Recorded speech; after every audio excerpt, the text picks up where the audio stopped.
Почитувани, со загриженост ги следиме извештаите за тонењето на Македонија во криминал и во корупција.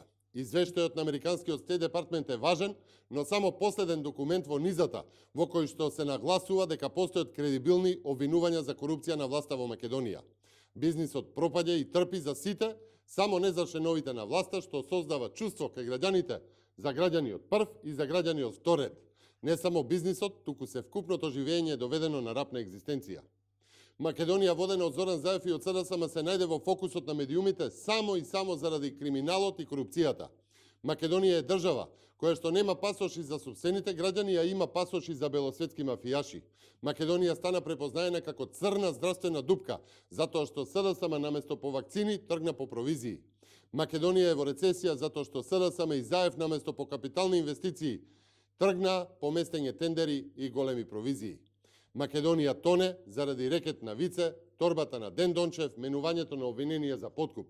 ДКСК отвара, но не затвара предмети навремено, кои што ја скандализираа јавноста. Јавното обвинителство молчи за најголемите скандари, дури и кога е прислушкувано, чекајќи републичкиот главен обвинител да биде награден и унапреден.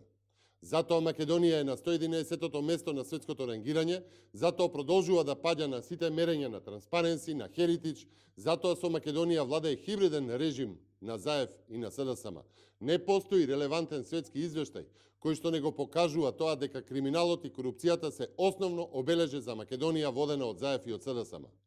За жал, во Македонија тоа не е само на хартија. Тоа што е напишано во извештајот за сите во Македонија е секојдневна борба за преживување. И за жал, очекуваме повторно оној задолжениот министер за корупција да го негира извештајот, зборувајќи за некаква неточна перцепција и да тргне во лов по нови количества путер.